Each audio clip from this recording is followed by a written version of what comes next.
Hello बच्चों, आपका अनमोल educational network में बहुत तहे दिल से स्वागत है।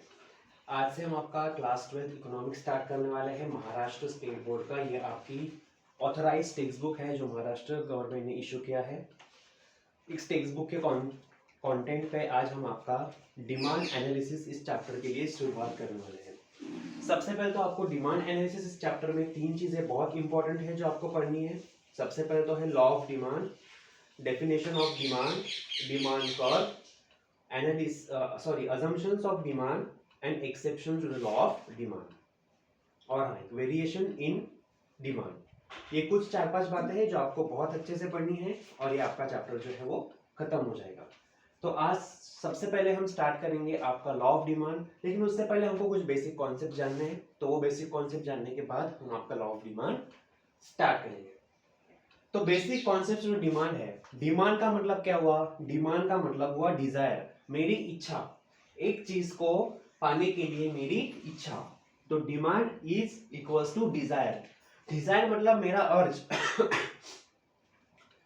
एक अर्ज कि नहीं मुझे ये चीज चाहिए। लेकिन क्या सिर्फ डिमांड, क्या सिर्फ डिजायर होने से या फिर सिर्फ अर्ज होने से काम जमता है? नहीं, it should be backed by willingness to purchase and ability to pay। willingness to purchase का मतलब क्या हुआ? willingness मतलब मेरी इच्छा है कि मुझे वो चीज परचेस करनी है, प्लस मेरी एबिलिटी है यानी मेरा ऑक्स है यानी मेरी औकात है कि मैं उस चीज को परचेस कर सकता हूँ। अगर ये दो चीजें आपके इस कंपोनेंट्स में आती है, बैक्ड मतलब इन एडिशन विथ। तो demand is always backed with मतलब in addition with willingness to purchase and ability to pay. उसके बाद आपके इसमें एक ब्यूटीफुल डेफिनेशन लिखी है। In ordinary language demand means an desire means an urge to have something. In economics demand means a desire which is always backed with willingness to purchase and ability to pay। उसके बाद अभी हम देखेंगे individual demand schedule क्या होता है। सबसे पहले हम देखेंगे डिमांड शेड्यूल क्या होता है।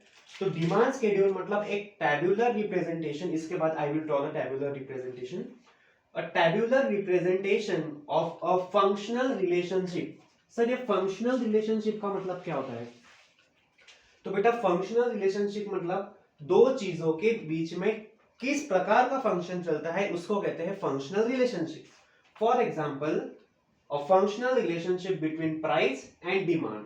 प्रोडक्ट की प्राइस जैसे जैसे कम होती जाएगी उसकी डिमांड वैसे वैसे मार्केट में बढ़ते जाएगी, और प्राइस जैसे जैसे बढ़ती जाएगी वैसे वैसे उसकी डिमांड जो है वो कम होते जाएगी।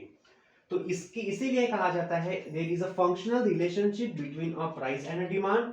आपको अगर क्वेश्चन आएगा write down the law of demand, तो आप क्या लिखोगे? बेसिक में सबसे पहले लिखोगे what is demand. Demand is a desire means an urge which is backed with willingness to purchase and ability to pay। उसके बाद आप डिमांड शेड्यूल आपको ड्रॉ करना पड़ेगा, क्योंकि आपको ग्राफ निकालना पड़ेगा। आपको सिर्फ लॉ लिखने से काम नहीं जमेगा, आपको एक शेड्यूल ड्रॉ करना पड़ेगा, उसके बेसिस पे ग्राफिकल रिप्रेजेंटेशन ड्रॉ करना पड़ेगा और कुछ कंटेंट लिखना पड़ेगा।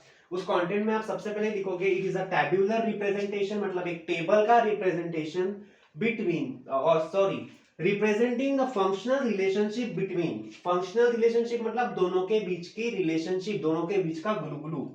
Between a price and a quantity demanded. अब दो प्रकार के शेड्यूल होते हैं, individual demand schedule and market demand schedule. इन दोनों को हम बहुत डिटेल से पढ़ेंगे। Wait for the next line. Oh my God.